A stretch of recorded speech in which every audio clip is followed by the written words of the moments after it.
Shalom kekasih Kristus, saat ini kita mungkin sedang bersemangat dan mempunyai kerinduan yang lebih dalam mencari Tuhan. Tetapi hidup yang dijalani sepertinya tidak sesuai dengan apa yang dilakukan, melainkan terasa berat seakan-akan Tuhan membiarkannya. Pendengar yang dikasihi Tuhan, melalui renungan melekat dalam Tuhan pada hari ini, saya ingin mengajak kita semua untuk memahami dan tinggal dalam otoritas Tuhan agar kita dapat mengerti dan menerima manfaatnya. Mari kita berdoa. Tuhan Yesus, dengan kesempatan yang indah pada hari ini, di mana kami kembali dapat mendengarkan kebenaran firman-Mu melalui renungan ini. Biarlah firman ini dapat membawa pengertian yang baru dalam iman percaya kami. Bahkan membawa kami semakin memahami apa yang dimaksud dengan tunduk dan taat akan Engkau. Sehingga kami terus semakin dibawa menjadi orang-orang yang dewasa di dalam Engkau. Memahami apapun yang terjadi, semua untuk mendatangkan kebaikan bagi kami. Itulah sebabnya kami membuka hati dan pikiran kami untuk diisi dengan kebenaran firman-Mu pada hari ini. Sehingga firman inilah yang menguasai seluruh hati dan pikiran kami. Terima kasih Tuhan Yesus. Ini doa kami, dalam nama Tuhan Yesus kami berdoa. Amin.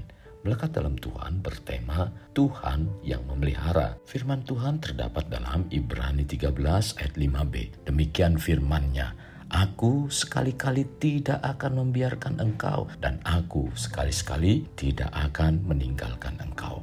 Para pendengar yang dikasihi Tuhan Yesus Kristus, saat ini banyak orang yang merasakan keadaan hidupnya dari tahun ke tahun terasa berat sebab kebutuhan dan biaya hidup yang terus semakin meningkat, pekerjaan yang semakin sulit, dan masih banyak lagi lainnya yang menjadikan terasa berat. Sehingga tak jarang banyak orang atau mungkin diri kita pun berpandangan sepertinya tidak lagi mempunyai harapan yang baik untuk mampu bertahan di tengah situasi yang bertambah sulit, di mana penghasilan yang diterima tidak kunjung meningkat. Sekalipun sudah berusaha untuk mengirit-irit pengeluaran itu hanya mampu membayar uang kontrakan, biaya sekolah anak-anak, serta cicilan ini dan itu. Dan ini belum lagi bila anggota keluarga jatuh sakit. Pendengar, bila kondisi seperti ini terus menekan dan sepertinya tidak kunjung padam, pasti hatinya akan bergejolak dan bertanya, di mana Engkau Tuhan ketika saya dalam keadaan susah? Mengapa Tuhan seolah tertidur ketika saya sangat membutuhkan kehadiran-Mu? Mengapa tak ada hal ajaib yang membuktikan bahwa Tuhan menolong saya? Pertanyaan-pertanyaan keluhan ini sering kita dengar dari orang-orang yang sedang menghadapi masalah berat. Lalu, benarkah sepertinya Tuhan tidak memelihara kita? Dan benarkah Tuhan tidak mau tahu saat kita sedang memerlukan pertolongannya? Pendengar yang terkasih, satu hal yang harus kita yakini, bila hidup kita dalam Tuhan mempunyai kesukaan akan Taurat Tuhan dan merenungkan Taurat itu siang dan malam, maka hidup kita akan seperti pohon yang tertanam di tepi aliran air, yang menghasilkan buahnya pada musimnya dan tidak layu daunnya. Apa saja yang diperbuatnya berhasil. Tercatat dalam Mazmur 1 ayat 2 dan 3. Inilah yang Tuhan janjikan bahwa Ia akan senantiasa menyertai dan memelihara kita. Tuhan akan terus memelihara kita dalam setiap musimnya dan juga bertanggung jawab atas hidup kita. Pendengar, untuk kita menerima akan pemeliharaan Tuhan sebagaimana yang Dia janjikan, tentu ada hal yang harus kita lakukan, yaitu menuruti kehendak-Nya. Berkaitan dengan pemeliharaan Tuhan sebagaimana diucapkan oleh Raja Daud tentang apa yang ia alami sepanjang hidupnya, yang disampaikannya dalam Mazmur 91 ayat 7. Walau 1.000 orang rebah di sisimu dan 10.000 di sebelah kananmu, tetapi itu tidak akan menimpamu. Demikian juga dalam Mazmur 37 ayat 25. Dahulu aku muda, sekarang telah menjadi tua, tetapi tidak pernah kulihat orang benar ditinggalkan atau anak cucunya meminta-minta roti. Pemeliharaan Tuhan juga bermakna dicukupkan ketika melewati masa-masa sulit. Saat ini mungkin kita sedang berada di padang belantara, sepertinya suatu permasalahan yang besar karena tidak ada makanan yang tersisa, bahkan dikumpulkan untuk hari esok saja tidak dapat dimakan. Sesungguhnya ini merupakan proses dan bukan berarti tidak ada pemeliharaan Tuhan. Justru situasi seperti itu Tuhan tetap memelihara. Mungkin saja tidak ada hal yang terlalu besar seperti yang kita inginkan dan harapkan terjadi. Tetapi Tuhan masih tetap memelihara kita dan keluarga kita sehingga tidak kekurangan suatu apapun. Kekasih, Tuhan tidak akan membiarkan dan meninggalkan umatnya begitu saja. Dia lebih memilih memberikan tuntunan kepada umatnya secara pribadi lepas pribadi. Bukan hanya dalam perkara yang besar, tetapi juga dalam perkara yang kecil.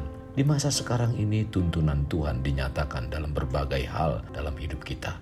Kunci untuk mengalami ini adalah tunduk akan otoritas, maka kita akan menerima manfaat dari otoritas yang telah kita lakukan. Ingat, Tuhan bukan hanya Sang Pencipta, tetapi juga Sang Pemelihara kehidupan.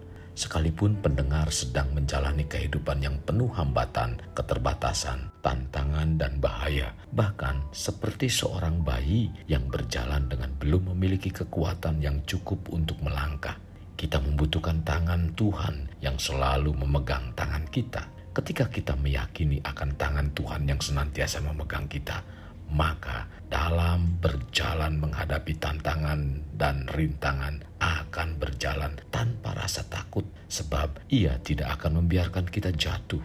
Tuhan tidak saja mengajar kita untuk berjalan, Ia menuntun kita langkah demi langkah, memegang hidup kita, menjaga kita, dan membimbing kita agar selalu melangkah ke tempat yang aman.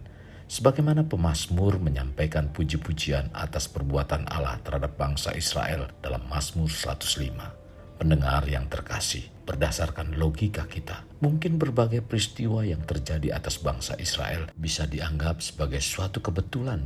Tetapi dari sisi iman yang selalu terarah kepada Tuhan, tidak ada istilah kebetulan. Sebab di balik setiap peristiwa yang terjadi dalam hidup umatnya, selalu ada campur tangan Tuhan.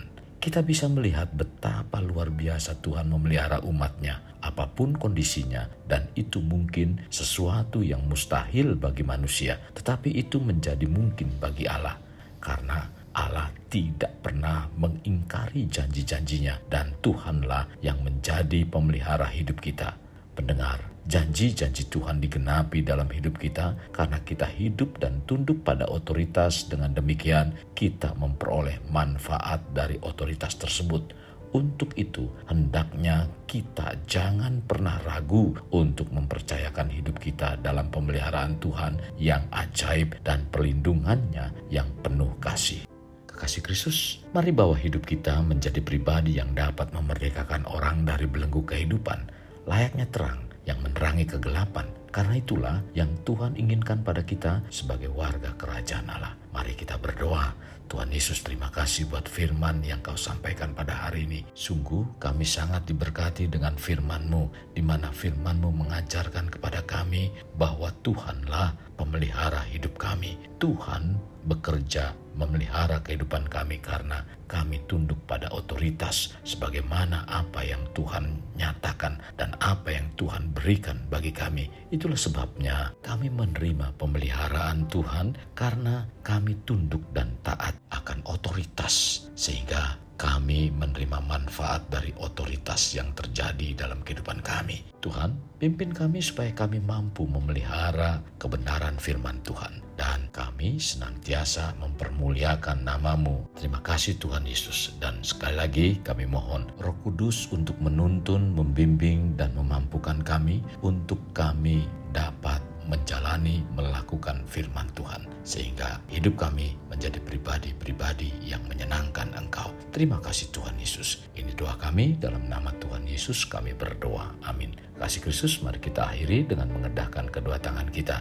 Terimalah anugerah berkat dari Allah Bapa, kasih sayang daripada Yesus Kristus, dan persekutuan dengan Roh Kudus yang memberkati, melindungi, dan menyinari engkau dengan wajah-Nya. serta memberi engkau kasih karunia di mana Tuhan menghadapkan wajahnya kepadamu dan memberi engkau damai sejahtera. Tuhan juga mencurahkan berkat secara rohani, berkat secara jasmani, dan berkat secara ekonomi, di mana berkat Abraham, berkat Ishak, berkat Yakub dicurahkan dan dilimpahkan dari saat sekarang sampai Maranatha tiba dalam nama Tuhan Yesus. Amin. Sampai jumpa di renungan berikutnya. Tuhan Yesus memberkati. Jangan lupa like, share, dan subscribe.